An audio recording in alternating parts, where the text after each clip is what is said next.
El examen, qué tal rindieron? ¿Les parece que rindieron? Todavía no corregí porque todavía no me han enviado los mensajes, los exámenes.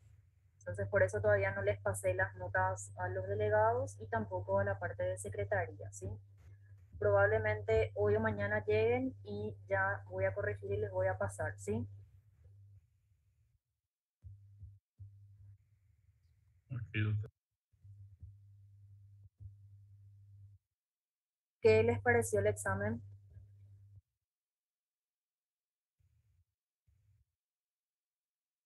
¿Pudieron responder todo? ¿No pudieron responder nada? ¿La mitad? Creo que la ¿Les pare- mayoría, no sé los otros. Habla un poquito más fuerte, Murilo, no te Eu, escucho bien. eu que a maioria, não sei os outros companheiros. Eu respondi tudo, mas a maioria sabia. Uma ou outra que sempre hay uma dúvida. Ya, ok. ¿Y les parece que de esa manera terminan más rápido, terminan justo o les falta tiempo? Eso me interesa saber también. Si les da el tiempo para responder todo o completan justo o les falta tiempo. Tempo, para mim, é tempo suficiente, prof. O sea que de esa manera podés terminar de responder las preguntas. Sim. Ok. Bueno, acá Isadora también me dijo que les dio tiempo. Entonces, esas cosas, por ejemplo, necesito saber para poder también elaborar el examen final, ¿verdad?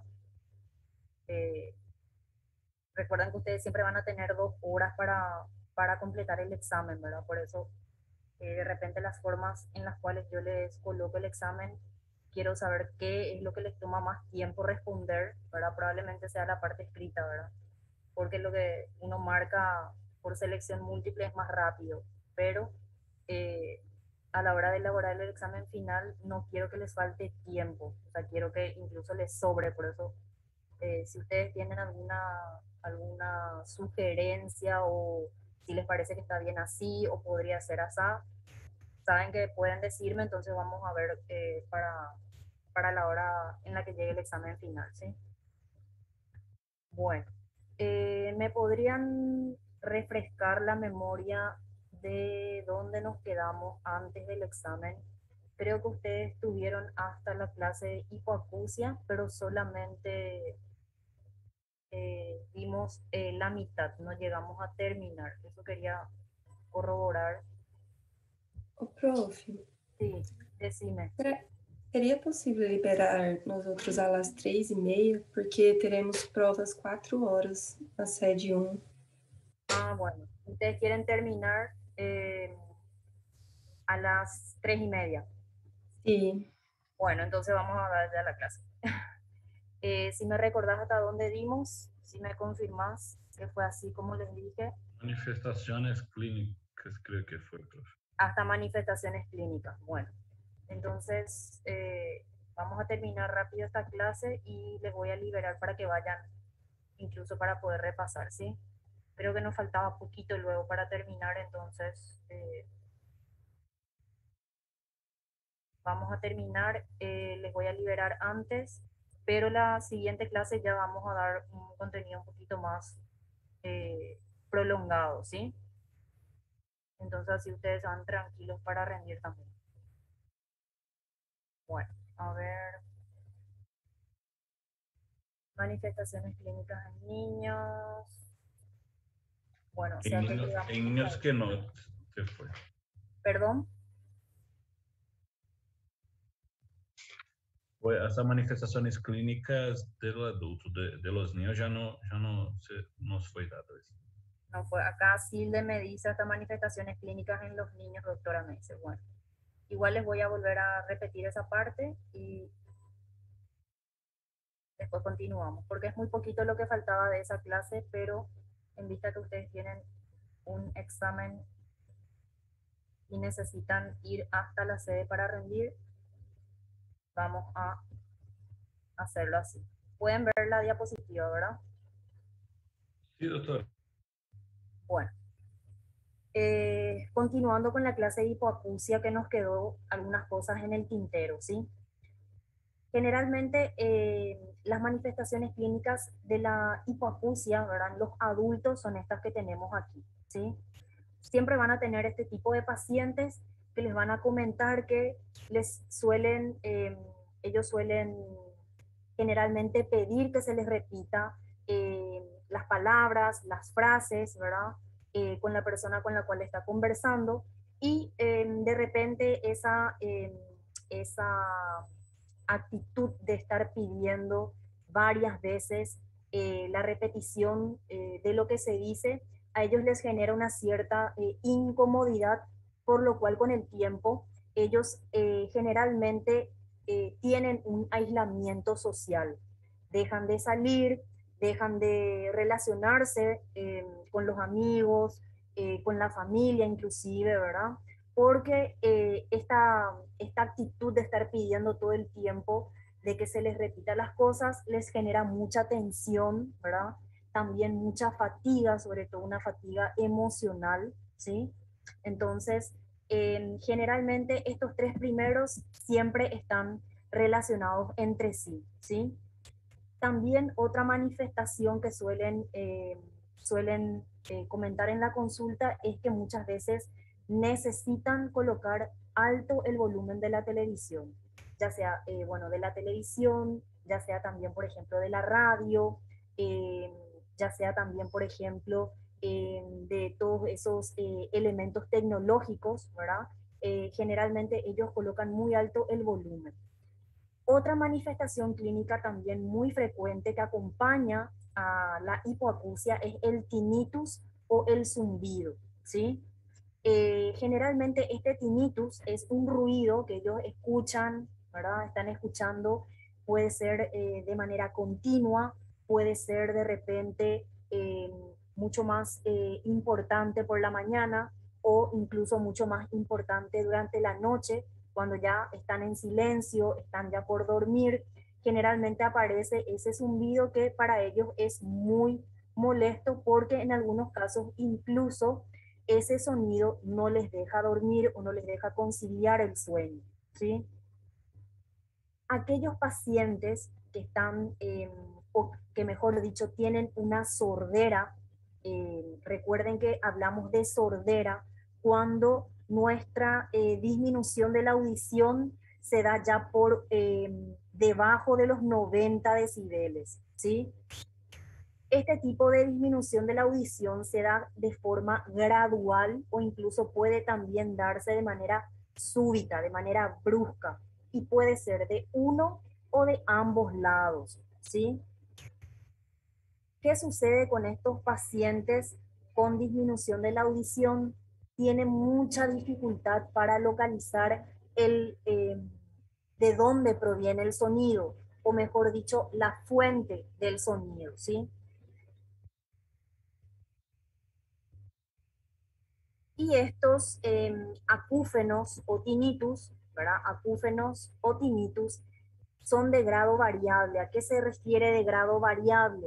Se refiere más bien a la intensidad, ¿sí? Tenemos sonidos de, mejor dicho, tinnitus de intensidad leve, de intensidad moderada o de elevada intensidad. A eso se refiere, ¿sí? El vértigo o los mareos o la sensación de inestabilidad es algo que también puede acompañar a este síntoma, pero no es muy frecuente.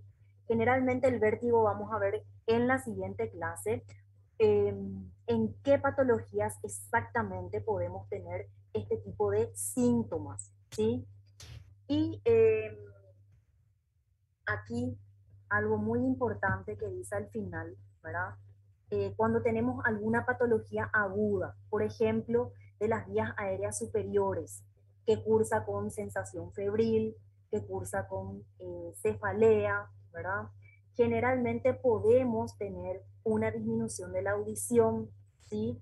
Porque recuerden que todo el árbol respiratorio obviamente está interconectado con lo que son nuestras fosas nasales y nuestras fosas nasales se conectan con el oído medio a través de la trompa de Eustaquio. Entonces, si tenemos alguna patología en los pulmones o en las vías aéreas superiores, podríamos tener una hipoacusia justamente por esa comunicación que existe entre la nariz y el oído medio. Por ejemplo, estamos engripados, estamos resfriados y de repente sentimos que se nos tapa el oído. Y eso justamente se debe a que por, por la disfunción de la trompa de Eustaquio, ¿verdad? Se genera una disminución en la presión que se encuentra en el oído medio y eso podría llevarnos a la sensación de una disminución de la audición, ¿sí? Entonces, con el curso ustedes van a poder ir comprendiendo mejor la sintomatología de los pacientes que tienen en el consultorio, ¿sí? Y van a poder ver cómo todo puede estar relacionado entre sí. Ahora, las manifestaciones clínicas en los niños son totalmente distintas a las del adulto. ¿Por qué? Porque los niños, recuerden, no todos podemos tener niños que adquieren su lenguaje después de un cierto tiempo, no en el tiempo estipulado, ¿verdad? Entonces, todas esas manifestaciones clínicas vamos a poder ir observando a medida que nuestro niño se va desarrollando. Los hitos del desarrollo ustedes lo van a ver perfectamente cuando ven pediatría.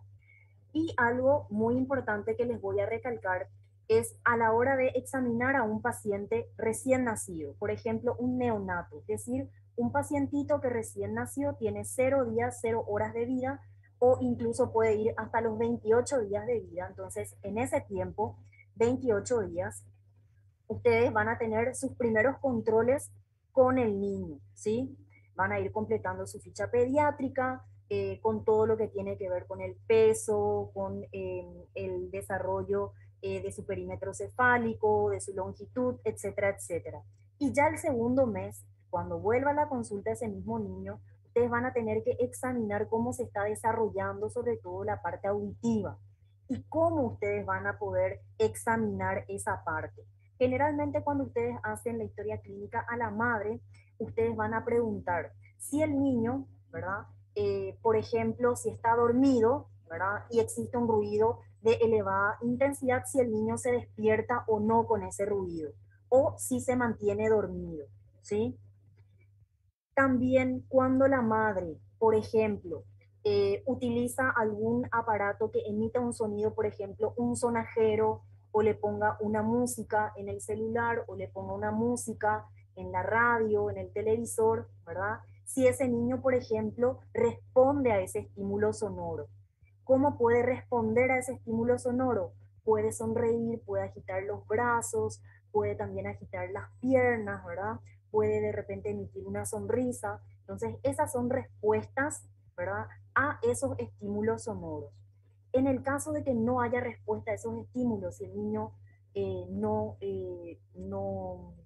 manifiesta no se manifiesta con ningún movimiento, no se manifiesta con ninguna expresión en su rostro, ustedes pueden considerar eso como una respuesta inconstante o como una ausencia de respuesta, ¿sí? También cuando el niño ya tiene más de 2 años, 3, 4, 5 incluso, ustedes van a poder observar, o mejor dicho, escuchar si el niño se está expresando de forma correcta, si tiene una dificultad para pronunciar ciertas palabras, o en todo caso si el niño prácticamente no tiene desarrollado el lenguaje. Y incluso también es muy importante prestar atención cuando está articulando las palabras, ¿verdad? De repente si le dificulta pronunciar más una palabra que tenga ciertas consonantes, como la R generalmente, que es la más difícil de pronunciar. Entonces todo eso ustedes van a poder tener en cuenta cuando hagan su interrogatorio o su examen físico, ¿verdad? Y deberían sospechar que hay una disminución de la audición, ¿sí? Bueno, para poder diagnosticar estas hipoacusias en el consultorio disponemos de ciertos instrumentales básicos, ¿sí? Generalmente la forma en la cual nosotros exploramos la audición en el consultorio se denomina acumetría, ¿sí? Esa es la exploración de la audición que nosotros como especialistas, sin ningún equipo de última tecnología, podemos explorar de manera cualitativa la audición de los pacientes mediante unos instrumentales que se denominan diapasones, ¿sí? Bueno, nosotros utilizamos dos pruebas, ¿verdad? Acumétricas, que son la prueba de Weber y la prueba de Rhine, ¿sí? En ambas pruebas, para explorar cualitativamente la audición, utilizamos estos diapasones como un instrumento exploratorio, ¿sí? Ahora, como ustedes ven aquí en la imagen, este es el diapasón que nosotros utilizamos para explorar cualitativamente la audición. Generalmente estos diapasones vienen de distinta frecuencia, ¿sí? Recuerden que el sonido es una onda, ¿sí? Y como onda emite una cierta frecuencia al vibrar, ¿está? Entonces, estos diapasones van a venir, por ejemplo, de 125 Hz, de 250 Hz, también de 500, de 1000, 1500, 2000, 2500, 3000, 3500, 4000 y así sucesivamente hasta 8000 Hz incluso, ¿sí? Estos diapasones están hechos de un material metálico que justamente permite que esa vibración que nosotros generamos con el diapasón pueda transmitirse a través de lo que vamos a ir viendo ahora, ¿sí? Primeramente, la prueba de Rini.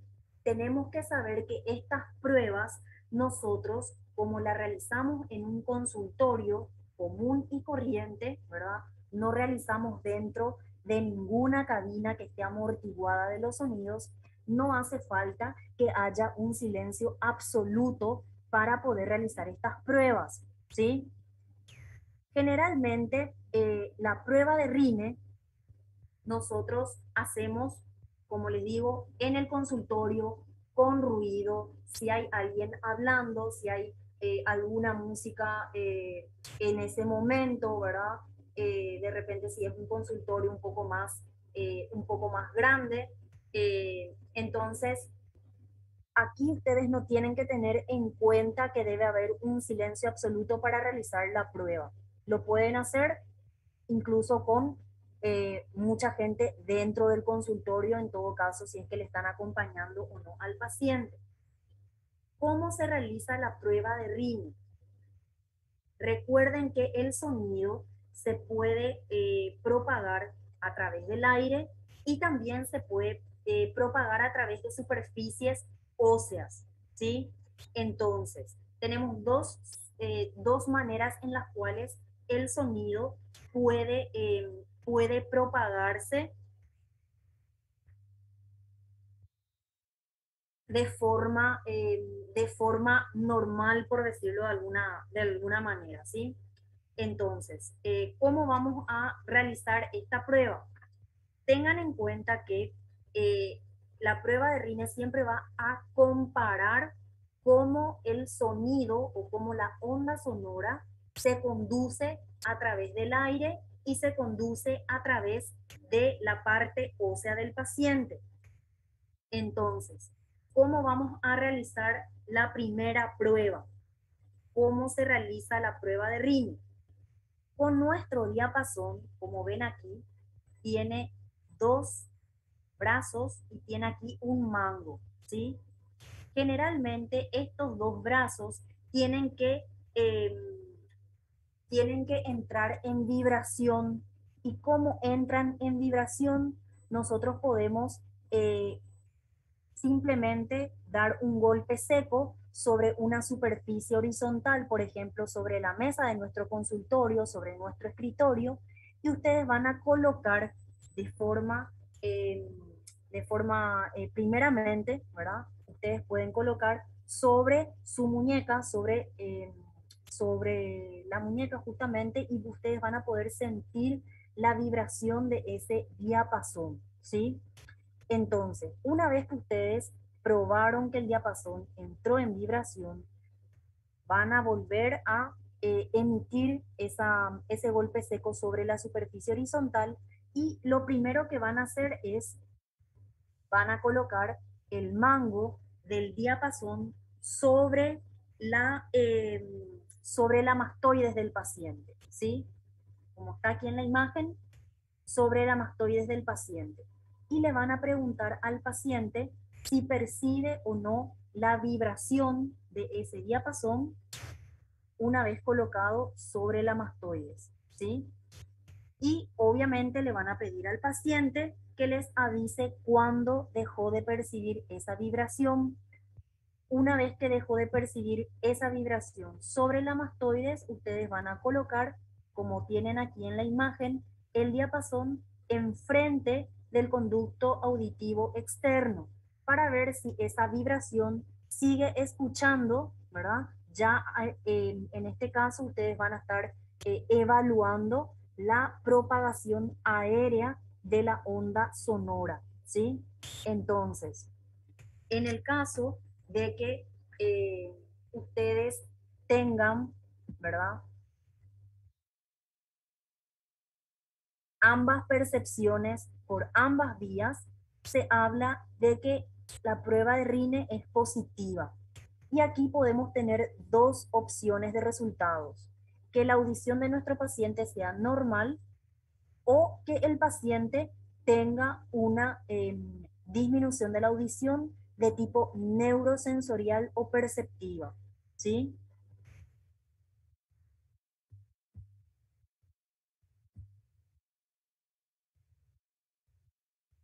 Ahora, una vez que ustedes comparen primeramente aquí, ¿verdad? Colocando el diapasón, ustedes siempre tienen que siempre tienen que hacer entrar en vibración el diapasón dando un golpe seco sobre una superficie horizontal como la mesa del escritorio, ¿sí? Si colocan primeramente el diapasón frente al conducto auditivo externo, ¿verdad? Van a estar evaluando acá la vía aérea, ¿verdad? De conducción de la onda sonora, ¿verdad? Si el paciente les dice que no escucha,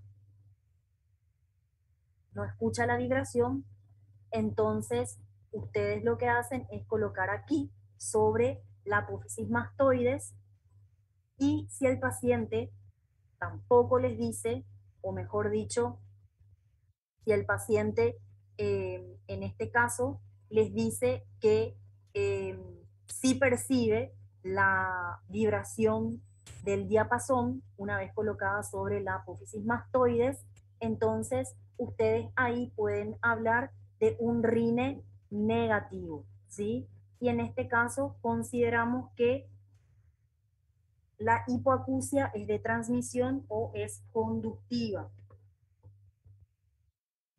porque lo que hace la prueba de Rine, siempre tienen que tener en cuenta esto, es comparar el tiempo de percepción por vía aérea y por vía ósea en cada oído, y siempre por separado, ¿sí?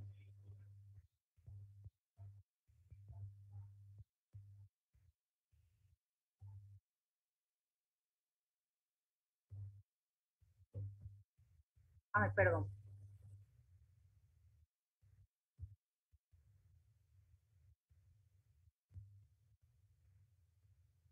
Bueno, y por último, si ustedes hacen vibrar el diapasón y lo colocan enfrente del conducto auditivo externo, el paciente en este oído no percibe la vibración, pero al colocar sobre la superficie de la apófisis mastoides, percibe del lado contrario. Entonces ustedes podrían estar ante un paciente con una sordera profunda, ¿sí? Una disminución de la audición ya bastante importante, ¿sí? La otra prueba que solemos realizar también en el consultorio es la prueba de Weber, ¿verdad? Que es una de las más utilizadas, una de las más fáciles de hacer, ¿verdad? Porque en este caso lo que hace la prueba de Weber es eh, localizar el sonido siempre por la vía ósea, es decir, que solamente va a explorar la vía ósea de conducción del sonido. Y generalmente para explorar esta vía ósea, nosotros apoyamos el diapasón vibrando sobre la línea media del cráneo, ¿sí? Puede ser en el vértex, ¿verdad? O puede ser incluso también en la frente, ¿está? En ambos lugares ustedes pueden colocar el diapasón para explorar la vía ósea. Y aquí lo que hacemos es, una vez que entró en vibración el diapasón, es preguntarle al paciente si escucha, ¿verdad?, la vibración y dónde exactamente escucha. Si escucha en un oído, si escucha en ambos oídos, si escucha más en un oído que en otro, o si escucha la vibración en toda la cabeza, ¿sí? ¿Qué posibilidades podemos tener con esta prueba? En, en primer lugar, podemos tener un Weber indiferente. ¿Cuándo tenemos una prueba de Weber indiferente? Cuando la percepción es igual en ambos oídos, ¿sí? Weber indiferente o Weber normal, cuando la percepción de la vibración del diapasón es igual en ambos oídos o en el centro del cráneo, ¿sí?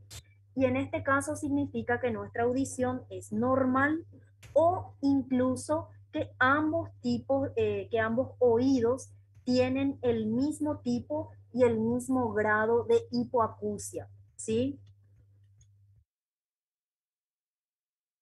Cuando, cuando la percepción de esta vibración se da solamente en un oído, vamos a hablar de un Weber lateralizado, ¿sí? Tienen que tener en cuenta que la percepción, ¿verdad? La percepción de esa vibración siempre se va a lateralizar hacia la mejor vía ósea, ¿sí? Por ejemplo, en el caso de las hipoacusias conductivas o de transmisión, ¿verdad? Que obviamente es una hipoacusia unilateral, siempre se va a lateralizar la percepción hacia el oído patológico. Es decir, el paciente viene con síntomas de hipoacusia del lado izquierdo. Ustedes le hacen la prueba del diapasón, ¿verdad? La prueba de Weber con el diapasón y el paciente les va a decir que justamente percibe esa vibración más del lado patológico, ¿sí? Por eso aquí el Weber es lateralizado a la izquierda y probablemente porque ese mismo oído es el patológico, ustedes puedan decir que la hipoacusia es del tipo conductiva o de transmisión, ¿sí? Ahora, en el caso de que el paciente esté con una patología del oído izquierdo y ustedes le hagan la prueba del diapasón, la prueba de Weber con el diapasón y lo coloquen ya sea en la frente o en el vértex, y el paciente les dice que la percepción de la vibración la siente del lado opuesto al oído patológico, entonces ahí estamos hablando de una hipoacusia neurosensorial o del tipo perceptiva, ¿sí? Es decir, aquí la percepción se lateraliza hacia el lado que no tiene síntomas de hipoacusia, ¿sí?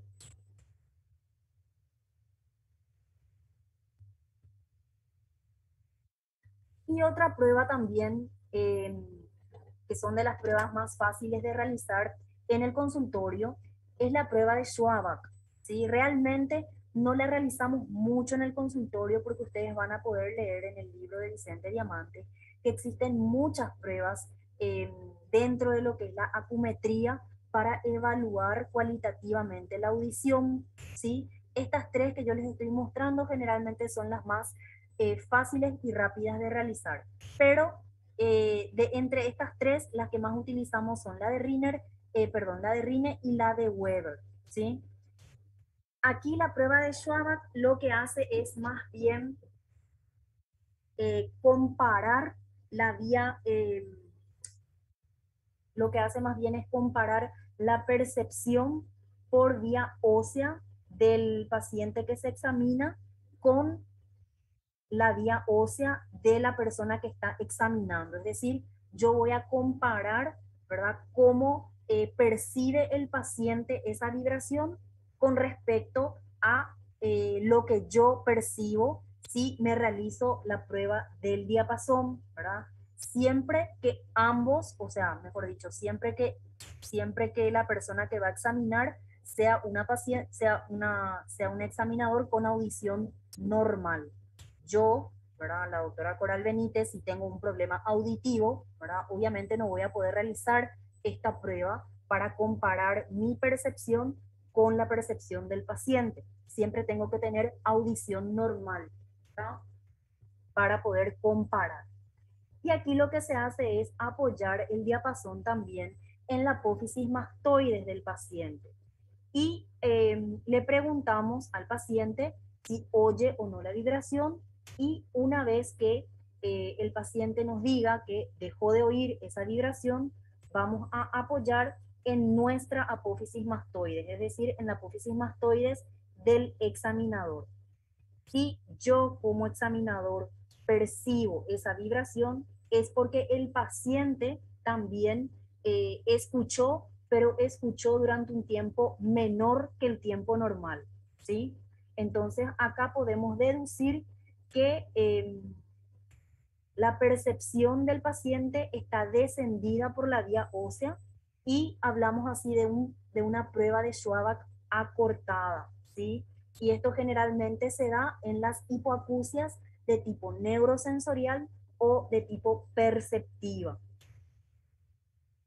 Para poder comprobar esto, realmente nosotros realizamos una contraprueba, es decir, yo voy a empezar a hacerme la prueba de Schwab, ¿verdad? Yo como examinadora me hago primero la prueba de Schwab, ¿verdad? Una vez que dejo de oír la percepción del diapasón, le paso o coloco, mejor dicho, el diapasón en la apófisis mastoides del paciente, que tampoco tendrá que percibir, ¿verdad?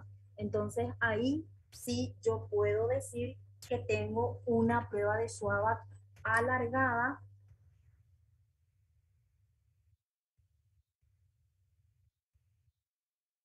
en el caso de que yo como examinador no perciba el diapasón, ¿verdad?, después de que el paciente dejó de oír esa percepción, ¿sí? Entonces son tres pruebas que nosotros realizamos en el consultorio, ¿verdad? Como les dije, estas tres son las más fáciles y rápidas de realizar. No hace falta que ustedes estén en un ambiente totalmente silencioso, puede haber ruido ambiental, eso no hay problema, ¿sí? Pero traten siempre de hacerlo con la mayor comodidad para el paciente. Así ustedes van a poder tener también resultados relativamente fidedignos, ¿sí? Entonces aquí ustedes tienen un resumen de cómo pueden realizar la prueba de Weber, la prueba de Rine, y los resultados que pueden tener a la hora de examinar a estos tipos de pacientes, ¿sí? Entonces, para recordar nada más, ¿verdad?, la prueba de Weber va a explorar siempre la vía ósea de transmisión del sonido.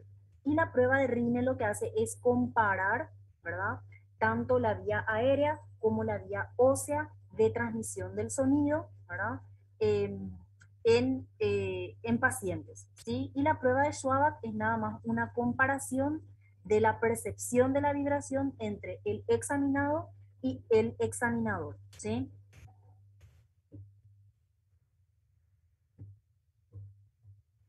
Ahora, ustedes realizan esta exploración cualitativa en el consultorio, pero van a ver también que existen otras pruebas para evaluar la audición de los pacientes, que ya son pruebas más bien cuantitativas, ¿sí? Y vamos a ver algunos estudios que habitualmente realizamos en el consultorio. Uno de ellos, por ejemplo, que nos sirve para corroborar nuestra sospecha, ¿verdad? A la hora de elaborar una exploración acumétrica, ¿verdad? A la hora de realizar la acumetría, nosotros tenemos que corroborar nuestros hallazgos con la audiometría, ¿sí?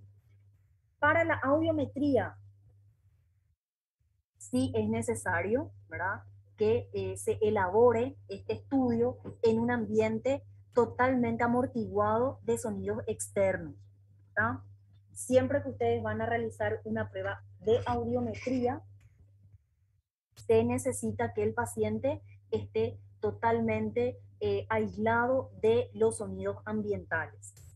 ¿Por qué? Porque aquí en el estudio de audiometría lo que se hace es estimular con sonidos de diferente frecuencia y el objeto de esto es poder ir viendo las alteraciones de la audición en relación con cada estímulo acústico que nosotros le estamos dando al paciente.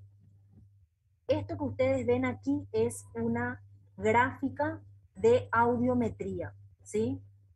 Esta diapositiva, lo que ustedes ven aquí es un estudio auditivo, ¿sí?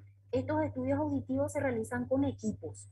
Entonces, generalmente estos equipos nos trazan figuras, nos trazan gráficos, ¿verdad? Que nosotros tenemos que interpretar a la hora de, a la hora de, a la hora de ver lo que salió y a la hora de poder estampar nuestra firma como especialistas en audiología o como otorrinolaringólogos especialistas en la parte auditiva, ¿sí? Ahora, la audiometría la audiometría, para que ustedes tengan un concepto de lo que es la audiometría, tienen que saber que es el estudio de la capacidad auditiva por medio de un equipo llamado audiómetro, ¿sí? El audiómetro es un equipo electrónico que generalmente nos va a producir tonos puros, cuyas frecuencias e intensidades se pueden ir controlando de forma exacta con el fin de estudiar tanto la vía aérea como la vía ósea. Además, también nos permite realizar la logoaudiometría, ¿verdad?, que es otro estudio que vamos a ver en qué consiste, y también nos permite generar diferentes ruidos que enmascaran a otros para poder llegar a un diagnóstico definitivo, ¿sí? Este equipo está perfectamente calibrado de forma que nos permita medir la pérdida auditiva y no la intensidad física del sonido, ¿sí? Con esto les quiero decir que un sonido que tenga 0 decibeles, ¿verdad? Representa lo que es el umbral normal de la audición para la frecuencia correspondiente. Acá ustedes en el gráfico tienen acá los decibeles en la parte vertical y tienen todas las frecuencias del sonido en la parte horizontal. Como les había dicho, 125, 250, 500, 750, 1000, 1500, 2000, 3000, 4000, 6000, 8000 Hz, ¿sí? Es la frecuencia del sonido. Y aquí tenemos los decibeles. Tenemos menos 10, 0, 10, 20, 30, 40, hasta 120 decibeles, que es justamente la unidad de medida del sonido, ¿sí? Entonces, como les dije, ¿verdad? Generalmente el audiómetro nos permite estudiar la vía aérea con frecuencias que tenemos aquí, con estas frecuencias que tenemos acá, ¿verdad? y también la vía ósea, ¿verdad? Con frecuencias a partir de 250 hasta 8000, ¿sí? Y como pueden fijarse aquí, las intensidades del sonido pueden ir desde -10 hasta 120 decibeles, ¿sí? Eh, Esto ya realmente va a depender mucho del equipo, de cómo venga el equipo, ¿verdad? Pero no tengan, no piensen que porque aquí hay un número negativo, el gráfico estaría mal, ¿sí? O sea, van a tener gráficos en los cuales van a venir incluso desde -20 hasta 120, ¿sí? Pero este gráfico está bien.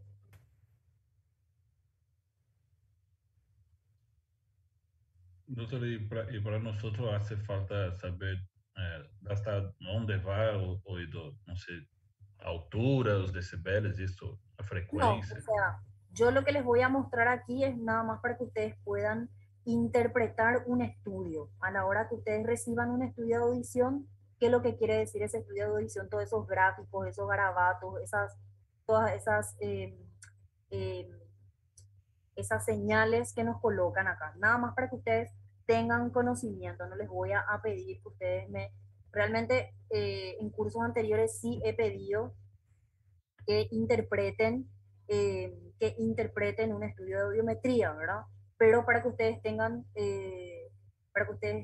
conocimiento, sí les voy a explicar, ¿sí? Entonces, aquí, por ejemplo, esto que ustedes ven todo en gris, que está todo dibujado en gris, rellenado con gris, sería todo lo que consideramos normal. Dentro de esto, de -10 hasta -20, vamos a tener dibujos o gráficos que nosotros vamos a considerar normal, ¿está? Tanto del lado derecho como del lado izquierdo, ¿sí? Van a ver también en estos gráficos que hay colores distintos. El oído derecho siempre se señaliza con un color rojo, mientras que el oído izquierdo siempre se señaliza con un color azul, ¿sí? Entonces, en un estudio de audición ustedes van a tener dos colores, azul y rojo. Todo lo que esté en azul es el oído izquierdo y todo lo que esté en rojo es el oído derecho, ¿sí? Y todos los dibujos que ustedes encuentren dentro de esto que está en gris siempre va a ser normal, ¿sí? Siempre vamos a considerar normal. Eso para manejo de ustedes, ¿sí? Bueno, ahora, esto es lo que les decía.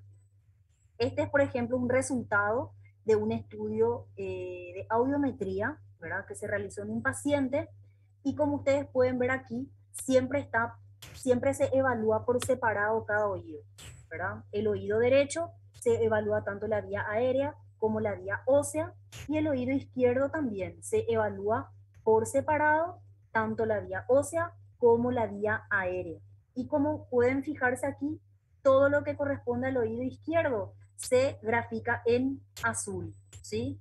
Y todo lo que está en rojo se grafica es para el oído derecho. Entonces, como está todo dentro de -10 y 20, todos estos dibujos que ustedes pueden ver como corchetes, círculos, en este caso una cruz, ¿verdad?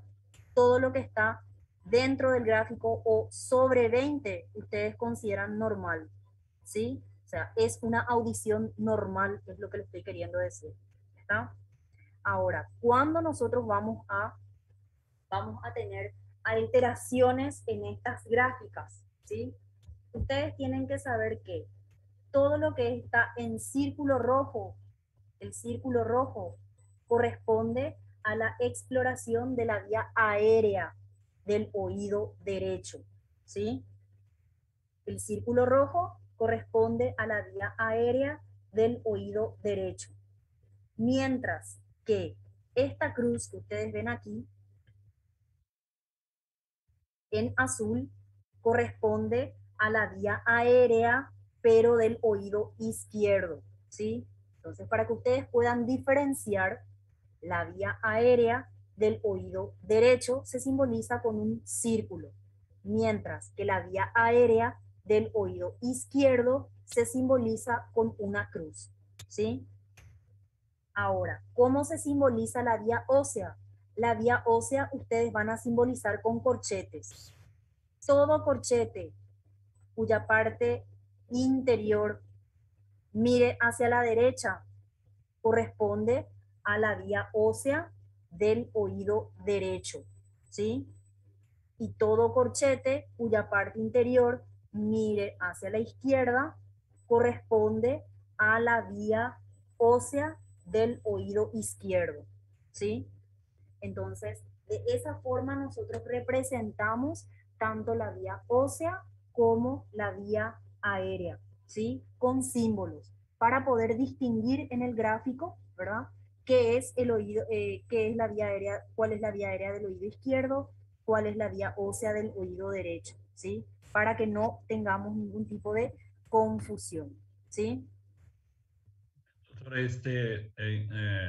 los primeros 125 y 8K no hay cochete. Significa que no teve percepción de la vía ósea. ¿Sería eso o no hay nada que... Claro, generalmente, generalmente como les dije, ¿verdad?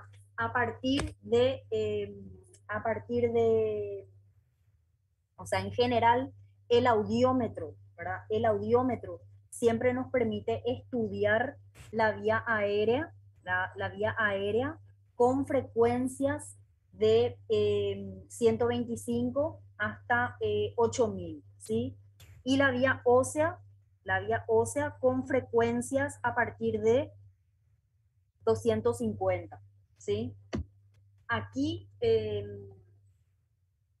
la vía ósea, como ves, a partir de 250 recién se pudo estudiar, no a partir de 125, ¿sí? Como en el caso de la vía aérea. La vía aérea sí a partir de 125, pero la vía ósea a partir de 250, ¿sí? ¿Ah? Sí, doctor, gracias. Eso ya es del audiómetro, ¿sí? Eso ya es del propio del equipo, ¿sí?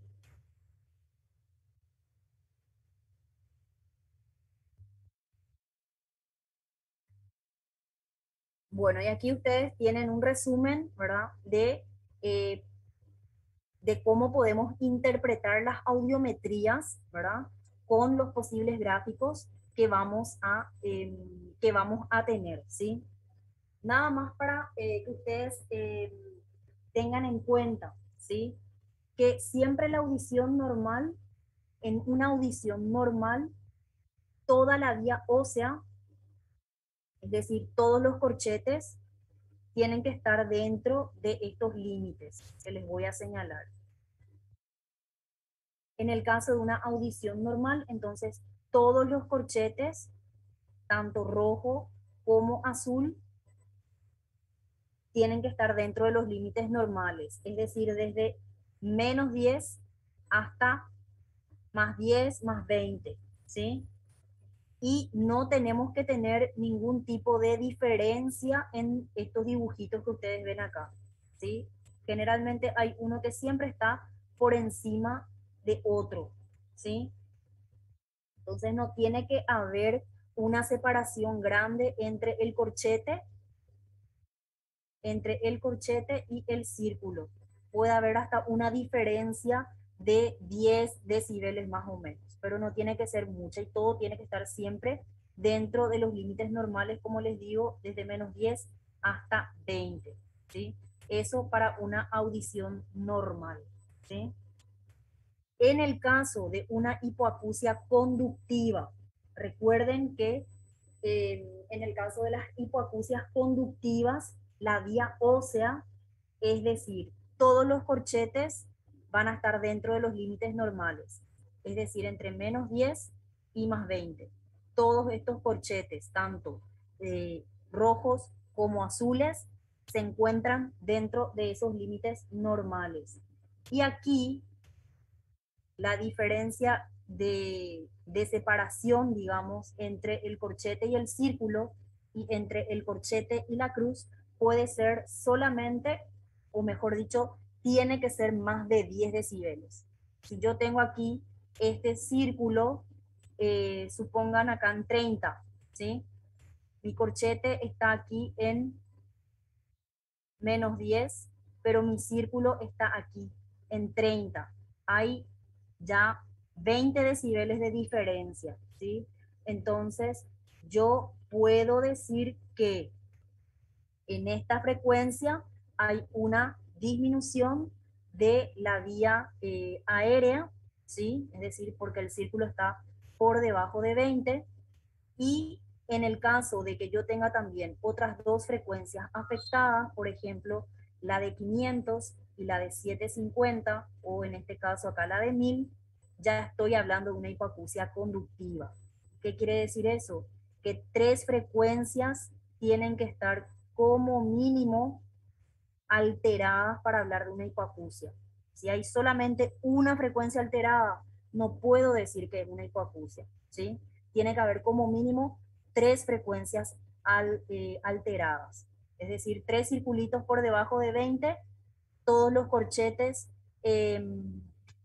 dentro de los límites normales. Entonces yo puedo decir que hay una hipoacusia conductiva del oído derecho, ¿sí? Vamos a utilizar un solo oído como ejemplo para que ustedes no se confundan tanto, ¿sí? Es en el caso de una hipoacusia conductiva. En el caso de la hipoacusia de percepción o neurosensorial, la vía ósea acá, la vía ósea, es decir, los corchetes van a estar eh, por debajo de 20, ¿sí?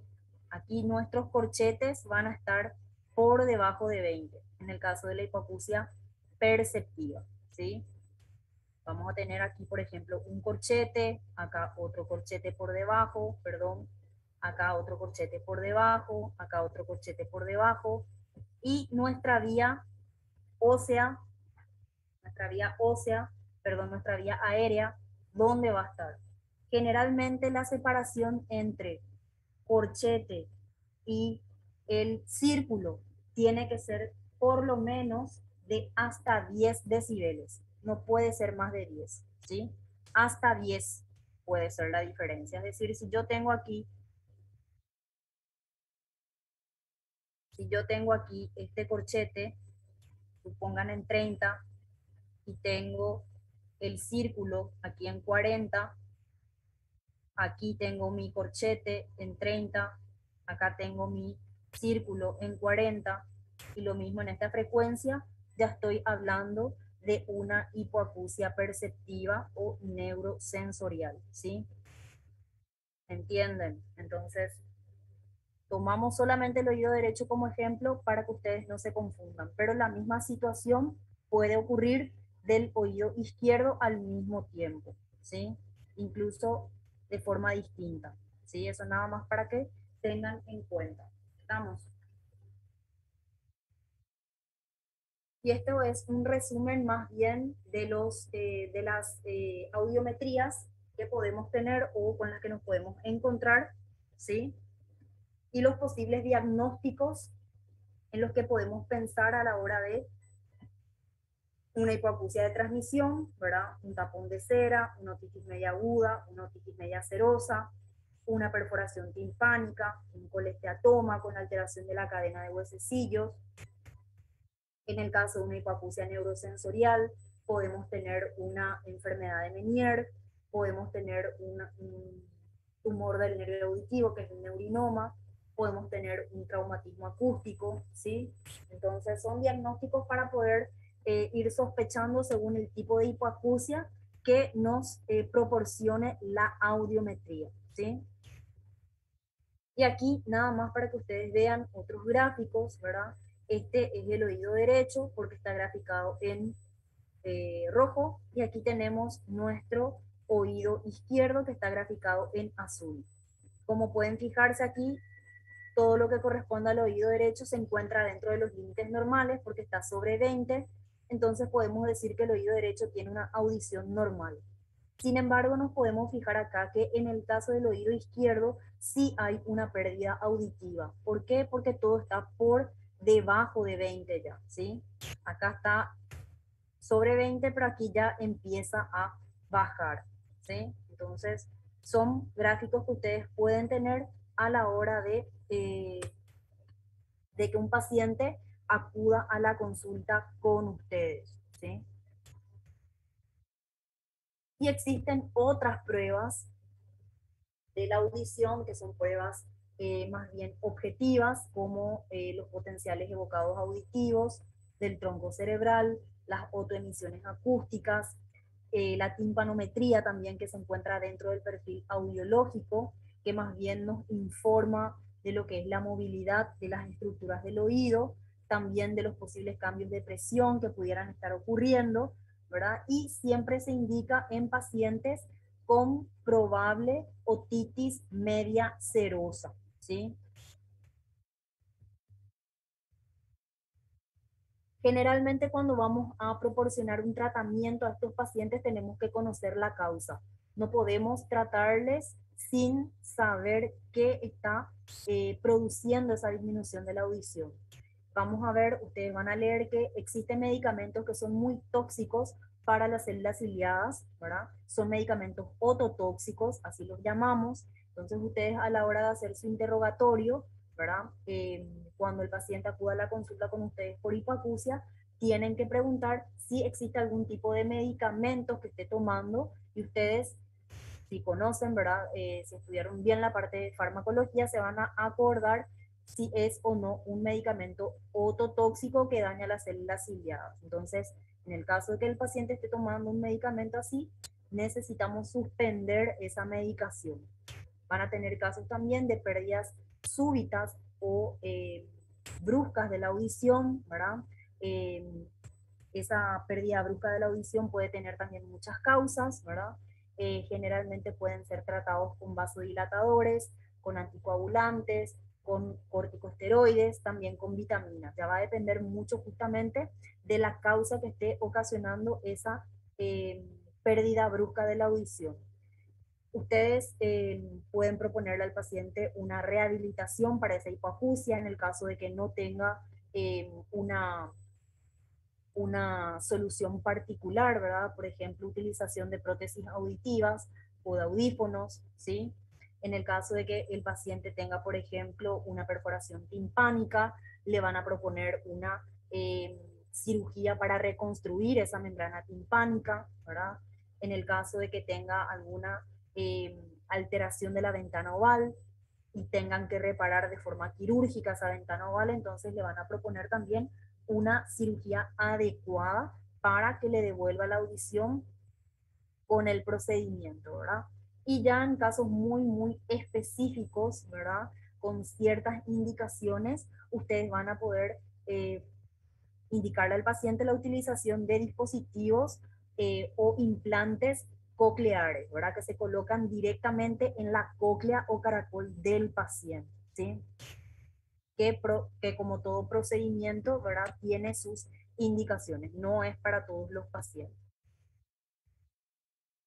Por ejemplo, en el caso de las hipoacusias de conducción o de transmisión, no vamos a tocar esta patología, pero hay una que altera más bien lo que es la platina del estribo, ¿verdad? Se llama otoesclerosis. En este caso nosotros indicamos una estapedectomía, ¿verdad? Justamente la retirada de ese estribo y la colocación de un implante como estribo, ¿verdad? Que sirva como estribo, que tenga la misma función del huesecillo, ¿verdad? En el caso de la rotura de la membrana redonda o de la membrana oval, una reparación quirúrgica, una timpanoplastia en el caso de una perforación timpánica, ¿verdad? En el caso de hipoacusias de transmisión ya de larga evolución, sobre todo en niños, colocación de los tubos de drenaje o de ventilación, y en el caso de tapones de cerumen o cuerpos extraños, simplemente la extracción, ¿sí? Entonces, para poder dar un tratamiento necesitamos conocer la causa que está ocasionando esa hipoacusia. Y ya en el caso de las hipoacusias neurosensoriales, tenemos muchísimos tratamientos según la causa, ¿verdad? Por ejemplo, en el caso de otitis media serosas, podemos indicar antibióticos, ¿verdad? En el caso de que no mejore el cuadro, colocamos tubos de drenaje, ¿verdad? O diábolos. En el caso de la enfermedad de Meniere, que vamos a ver en la siguiente clase, que corresponde a una alteración del aparato vestibular, podemos indicar utilización de prótesis auditivas o tratamiento sintomático del vértigo.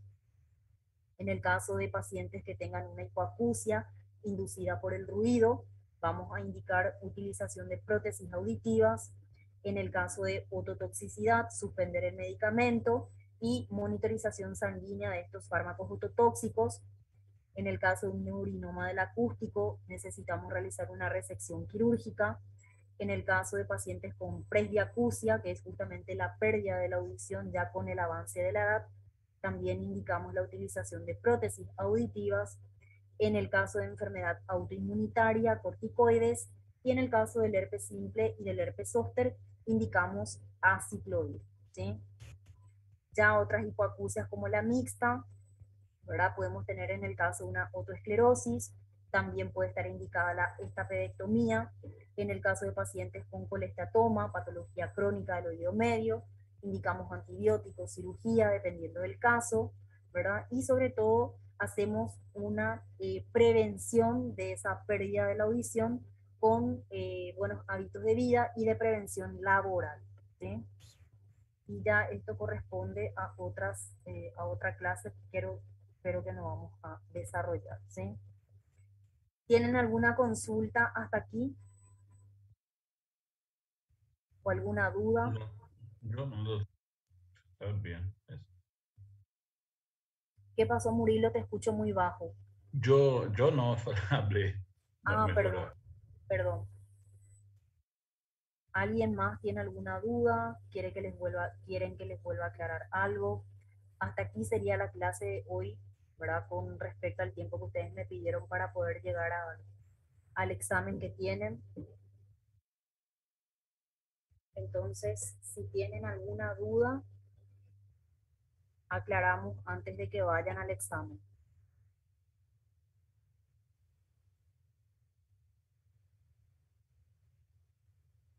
Entonces, de contenido para final, ¿hay mucho más contenido o ya estamos casi al final del material? Faltan 3 clases todavía. Ah, sí. Gracias. Las clases con ustedes creo que son 18. Creo que nos falta todavía 3 clases más. Y hasta ahí sería nuestro contenido. Gracias.